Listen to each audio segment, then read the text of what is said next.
창세기 49장 27절부터 33절 말씀 마음을 집중하시고 함께 읽어보시겠습니다. 베냐민은 물어뜯는 일이라. 아침에는 빼앗은 것을 먹고 저녁에는 움킨 것을 나누리로다.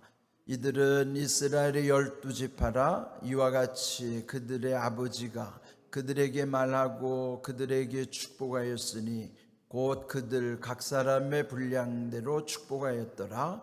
그가 그들에게 명하여 이르되 내가 내 조상들에게로 돌아가리니 나를 햇사람 에브론의 밭에 있는 굴에 우리 선조와 함께 장사하라. 이 굴은 가나안 땅 마므레 앞 막벨라 밭에 있는 것이라. 아브라함이 햇사람 에브론에게서 밭과 함께 사서 그의 매장지를 삼았으므로 아브라함과 그의 아내 사라가 거기 장사되었고 이삭과 그의 아내 리브가도 거기 장사되었으며 나도 레아를 그곳에 장사하였노라. 이 밭과 거기 있는 굴은 햇사람에게서 산 것이니라. 야곱이 아들에게 명하기를 마치고 그 발을 침상에 모으고 숨을 거두니 그의 백성에게로 돌아갔더라. 아멘. 이 오늘 말씀 이제 야곱이 임종하게 되는 야곱의 생애에 막을 내리는 장면이 이제 49장에 기록이 됩니다. 오늘 말씀의 제목은 각 사람의 분량대로. 이제 지금 야곱이 그 12아들에게 지금 축복하는 내용을 보시면 똑같이 그 내용으로 축복하는 게 아니라 각각의 형편 또 그 삶의 모습에 따라서 다르게 축복하는 내용이 나오죠. 근데 이제 성경에서는 각 사람의 분량대로 축복하였다 그렇게 기록하는 거예요. 이 말씀 속에서 우리가 생각할 때 보면은 뭔가 좀 불공평하게 느껴질 수 있죠. 그러나 각 사람의 분량대로라는 것은 하나님의 뜻이 반영된. 그래서 우리가 볼 때는 서로 다르기 때문에 불공평한 것 같을지라도 하나님께서는 각각의 처지와 형편에 맞게 그 분량대로 복을 빌도록 또 야곱에게 허락하셨다는 것을 또한 생각해야만 하는 것이죠. 그것을 어떻게 우리가 이해할 수 있는가 보면 27절 그 베냐민에게 복을 비는 내용. 베냐민은 12번째 막둥이 막내 아들. 그러니까 이제 야곱이 가장 사랑했던 아들은 요셉이었지만 그래도 그 요셉과 한 어머니 밑에서 태어난 이 베냐민 그 막내는 요셉 못지않게 사랑했다고요. 그러나 지금 여기 축복하는 내용을 보면은 딱 한 줄, 그것도 그렇게 좋은 의미 같지도 않아요. 27절 보시면 베냐민은 물어뜯는 일이라. 아침에는 빼앗은 것을 먹고 저녁에는 움킨 것을 나누리로다. 그러니까 이제 그 베냐민의 지파의 특징은 물어뜯는 일이라. 그러니까 일이라는 의미가 그렇게 좋지 않아요, 그죠? 제가 전에 있던 교회 이름이 이리교회였습니다. 일이라는 의미가 그렇게 지금 여기서 상징적 의미로서는 긍정적인 의미는 아니에요. 특별히 물어뜯는 일이라 하는 말처럼. 근데 이제 이 후대에 보면 이제 사사기 20장에도 보면요, 그 베냐민 지파에 관련된 기사가 나와요. 그런데 이제 사사 시대에 그 각각의 12지파의 어떤 갈등 국면이 나오는데 그 사사기 20장에 보면은 그 어떤 일로 인하여 아주 불미스러운 일로 인하여 그 베냐민 지파와 나머지 11지파가 전쟁을 벌입니다. 내전이 일어나는 거예요. 민족 상전이죠, 그게. 동족 상전. 12지파 중에서 이 베냐민 한 지파와 나머지 11지파가 거의 큰 싸움을 벌이는 거예요. 그러니까 그때 베냐민 때문에 다른 11지파가 엄청난 고통을 당하죠. 그것을 보면은 야곱이 말한 것처럼 정말 그 베냐민 지파는 그 형제들에게 물어뜯는 이리와 같은 역할을 하기도 했죠. 그렇지만은 이제 그 지파에서 누가 나오는가요? 사울 왕. 이제 이 사사 시대를 끝내고 왕권 시대로 들어갈 때 첫 번째 세워진 왕이 이 베냐민 지파에서 나온 사울 왕. 물론 이제 그 사울 왕도 그렇게 좋지 않게 끝났죠. 그렇지만은 또 신약에 오면은 또 다른 한 사람의 사울이 있어요. 그 누구예요? 바울 사도. 그도 베냐민 지파 사람. 그러나 바울의 공로는 굉장히 커요. 우리 교회 역사에서 예수님의 복음을 가장 체계적으로 그리고 아주 이방까지 광역화하여 그 복음을 전했던 사도는 이 바울이잖아요. 그러니까 그리 보면 그 예언이라는 것이 그 안에는 긍정적 의미도 있고 부정적 의미도 있지만, 그리고 후대에 가서 그 이미지가 뭐 고정되는 건 아니에요. 꼭 그렇게 되는 것은 아니라는 거예요. 아무리 좋은 예언을 해줬어도 끝이 안 좋은 경우도 있고, 좀 좋지 않은 예언 같은데 그들이 정신을 차리고 또 돌이키고 그래서 그 후대가 더 잘 되는 경우도 있어요. 이제 그런 걸 보면 그 축복하는 내용도 중요하지만 그보다 더 중요한 것은 당사자 본인이 더 중요한 거예요. 그래서 우리들의 믿음이 중요한 것이죠. 지금 이 베냐민을 그 막내에게 어떻게 보면 더 인간적으로 보면은 막내이기 때문에 더 마음이 가고 더 좋은 복을 빌어줄 수도 있었을 거예요. 그렇지만 야곱은 하나님이 주시는 마음을 가지고 복을 빌기 때문에 이 베냐민이라고 해서 인간적으로 더 치우치거나 그렇게 하지 않는 것이죠. 그래서 우리는 하나님의 말씀을 두려워해야 돼요. 하나님은 공의로우신 하나님이기 때문에. 그래서 우리 항상 하나님이 말씀하시면은 내가 불편하게 느껴질지라도 하나님은 옳으시니까, 하나님이 선하시기 때문에 비록 내게는 그것이 좀 힘들고 안 좋게 느껴져도 그것을 붙잡고 말씀을 따라 순종을 하면 그 결과가 좋은 것이죠. 우리는 항상 하나님의 말씀이 우선이라는 것을 기억해야만 하는 것입니다.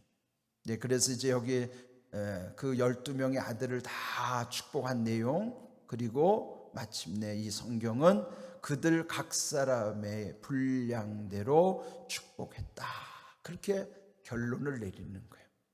이 말씀이 거기 이렇게 마지막으로 끝나지 않으면 아마 좀 찜찜할 거예요. 왜 이렇게 차별하는 것 같기도 하고 왜 이렇게 불공평할까? 그런데 이 말씀 때문에 그들 각 사람의 분량대로 축복한 것이니까, 감당할 만큼 그들에게 삶 속에서 이렇게 한 것이니까, 그러면은 하나님이 하셨다고 그러면 우리는 다 거기에 동의해야죠. 만약에 이 말씀이 없다면 야곱이 어떤 치우친 마음으로 오해할 수도 있지만 성경에서 그것은 각 사람의 분량대로 축복하게 하셨다고 하니까 우리는 하나님의 뜻을 더 우선적으로 생각하는 거예요. 그 달란트 비유도 그렇잖아요. 누구는 5달란트, 2달란트, 어떤 사람은 1달란트. 외형적으로 보면 불공평하잖아요. 그런데 결산을 두고 그 주인이 그 결론을 내린 것은 그 달란트의 차이를 가지고 논한 게 아니라 그 1달란트의 게으른 모습을 책망한 거예요. 그리고 똑같이 5달란트, 2달란트 받은 사람들이 그 주인의 마음에 합했기 때문에 그들을 칭찬한 것이죠. 우리가 뭐 지금 이 세상에서는 누가 더 가지고 덜 갖고 더 잘 살고 못 살고 이것을 논란하는 것이 아니라 내게 주신 환경 속에 하나님의 뜻이 무엇인가를, 그리고 앞으로 또 그것은 딱 고착화된 게 아니에요. 우리가 어떻게 하느냐에 따라서 하나님은 더 주실 수도 있는 거예요. 그래서 더 하나님을 의지하고 하나님의 뜻이 내 삶 속에서 이루어지도록 집중하는 것이죠. 그러니까 집착하지 말고 집중하는 거예요. 하나님께 집중하는 거예요. 지금 이 삶 속에서 또 하나는 뭐냐면 야곱의 생애를 한번 돌이키게 하는 것이죠. 29절 둘째 줄에도 보면 내 조상들에게로 돌아가리니, 그리고 33절 끝에 보면 돌아갔더라 그랬어요. 우리 사람이 이제 죽으면 돌아가셨다, 돌아갔다, 그 말씀이 맞아요. 우리가 생명이 끊어지면 돌아가는 거예요. 어디로 돌아가겠어요? 우리를 보내신 분 앞으로 돌아가겠죠. 그래서 이제 이 임종 가운데 이 야곱의 생애를 한번 좀 돌아보시면, 우리는 한번 돌아봤으면 좋겠어요. 창세기 12장부터 지금 이 끝에까지 50장 이르는 부분이 4명의 열조에 대한 언급이라고 그랬죠. 아브라함으로부터 이삭, 그의 아들 야곱, 또 그의 아들 요셉에 이르기까지 그 4명의 족장의 역사. 근데 그 중에서요, 이 야곱이 가장 인생의 그 부침이 아주 큰 인물이에요. 그 진폭이 굉장히 큰 거예요. 이 전체 분량으로만 봐도 그렇다고요. 창세기가 전체 50장이잖아요. 야곱이 태어나는 게 창세기 25장에 언급되고 죽는 것이 49장에서 끝나요. 전체 몇 장인가 하면 25장에 해당되는 거예요. 그거는 창세기 50장 전체 절반이에요, 절반.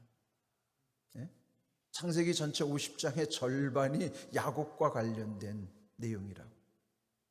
그러니까 이 야곱이 얼마나 그 인생이 파란만장했는가. 처음에 아브라함을 생각하면, 여러분 아브라함 하면은 딱 하나의 이미지로 놓으면 뭐예요? 하나로 결론을 내리자고 그러면, 물론 한 사람을 어떤 하나로 딱 규정 지을 수는 없어요. 그러나 아브라함 하면 그 이미지상 떠오르는 것은 믿음의 조상, 그죠? 그의 아들 이삭은 순종, 번제로 드려지는데도 저항하지 아니하고 아버지 뜻에 순순히 순종해서 제물이 됐던 인물. 그러니까 순종의 이미지. 그런데 변하여 이 야곱 하면 어떤 게 떠오를까요? 야곱도요, 삶이 얼마나 오락가락, 엎치락 뒤치락 갈팡질팡했어요. 그런데 지금 이 끝에 와서 야곱을 한마디로 딱 규정을 지어보자면 그는 변화예요. 변. 그 이름 야곱이 이스라엘로 그 이름도 바뀌었지만 그 인생 자체도요, 놀랍게 변화된 거예요. 그래서 우리 삶도 보면 사실 야곱이 우리 인생의 가장 매력적인 인물인 것은 그 속에 내 모습이 들어있기 때문에. 우리 인생의 모든 모순이 그 속에 다 들어있다고요. 야곱은 뭐예요? 집착하는 인물이 집착하는 인물. 집착이 뭐예요? 자기 욕심에 취해가지고 뭐든지 그냥 악착같이 소유하고 싶어하는 그 야곱이라는 거예요. 그런데 집착하던 인물이 결국은 그거를 하나씩 내려놓으면서 마침내 하나님께 집중하는 인물이 된 거예요. 여러분, 이것이 변화는요, 집착으로부터의 집중이에요. 어디로? 하나님께. 자기 것에 집착하던 것을 놓고 하나님께 집중하는 것, 이것이 변화예요. 아이들도 그렇잖아요. 애들이 뭐 자꾸 욕심 부리고 막 그런데 뭐 안 뺏기려고 그러잖아요. 근데 그 아이에게 안 뺏기려고 하는 아이를 억지로 빼앗으려면 이제 큰일 나는 거예요. 만약에 이 아이 손에 칼이 들려져 있어요. 이거 안 뺏기려고 그래. 얘는 신기하니까 이게 뭐 굉장히 좋은 것 같고. 그러니까 이 아이의 위험한 손, 근데 이거를 펴게 할 수 있는 방법은 뭐예요?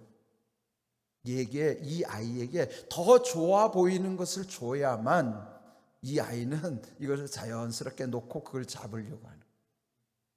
우리가 꼭 그렇다니까요. 안 뺏기려고 막, 이게 지금 나에게 위험한 거예요. 사실은 집착하는 것 자체가. 근데 이거 안 뺏기려고 그냥 아둥바둥 하는 거예요. 서로 빼앗으려고 안 뺏기려고 하고, 우리는 서로 집착하기 때문에 이런 모습. 하나님은 그렇게 우리를 그렇게 하지 않아요. 어떻게 하죠?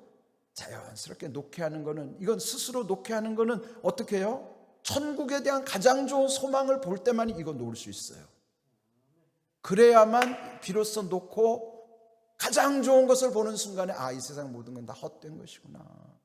그래서 하나님께 집중하는. 그래서 집착으로부터 하나님께 집중하는 것이 변화라는 거예요. 그래야만 마침내 하나님의 뜻 안에서 우리 인생이 존귀하게 세워져 가는 것입니다. 그거 안 되니까 지금 우리 사회가 다 그렇게 흘러가잖아요. 교회 안에서도 왜 이런 것이, 교회가 왜 세상으로부터 욕을 얻어먹습니까? 여전히 교회도 집착하는 모습을 보이니까. 자기 교회만 알고, 좀 유명한 목사님은 또 자기 욕심 취해가지고, 교회는 더 크게 지으려고 그래가지고, 그게 욕심 집착이에요. 다 하나님께 집중하면 그게 아무 의미가 없어요. 우리 안에 갈등은 다 그렇게 일어나는 거예요. 여러분, 새벽마다 여기 앉아서 좀 제발 불편한 사람들 좀 생각했어요. 내 마음이 아직도 거리껴지고 불편하고 그 사람만 생각하면 화가 나고 저주가 나오고 싶고 그러면요, 일단 하나님 앞에 다 여러분 거 쏟아내요. 저주가 나오면 다 저주를 퍼부으세요. 하나님 앞에서 하라는 거예요. 사람을 면전에다 두고 저주하지 말고 하나님 앞에서 여러분의 속에 있는 쓰레기를 다 쏟아내라고요.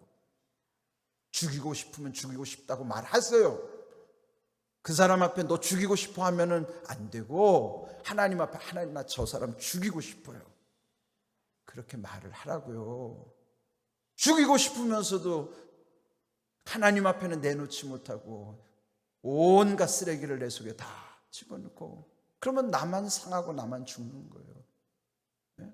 여러분의 있는 마음을 그대로 다 토해내셔야만, 그래야 이제 내 마음이 후련해지고, 그리고 맡기시라니까요. 왜 하나님이 맡기라고 하신 줄 아세요? 맡겨야만 하나님은 그때부터 하나님의 방식대로 하나님이 다스려 가셔요. 하나님이 얼마나 신사적인 줄 아세요? 우리는 사람이 그 사람 참 신사적이라면, 하나님 가장 신사적인 분은 하나님이세요. 왜 그런 줄 아세요? 하나님 절대로 당신이 독재자로서 하지 않으세요.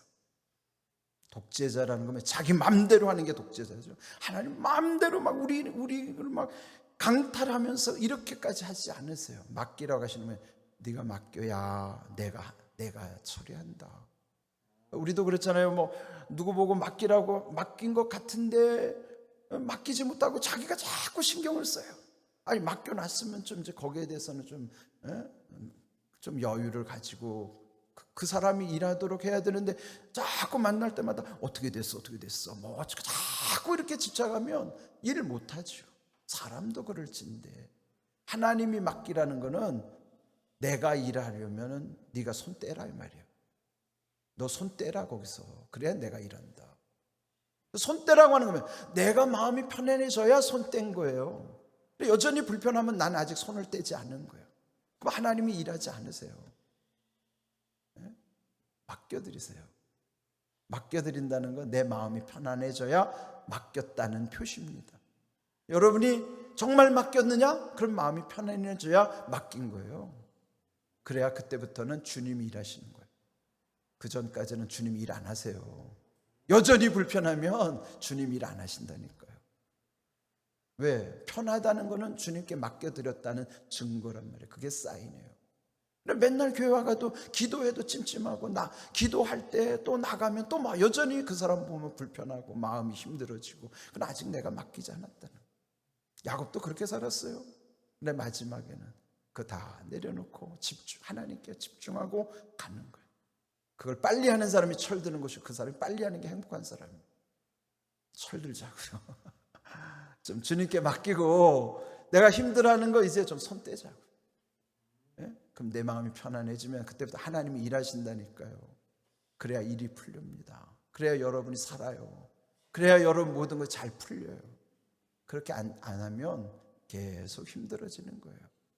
야곱의 일생을 다시 돌아보시면서, 집착했던 인물이 하나님께로 집중하면서 그 인생이 이렇게 놀랍게 변화된 인물이었구나.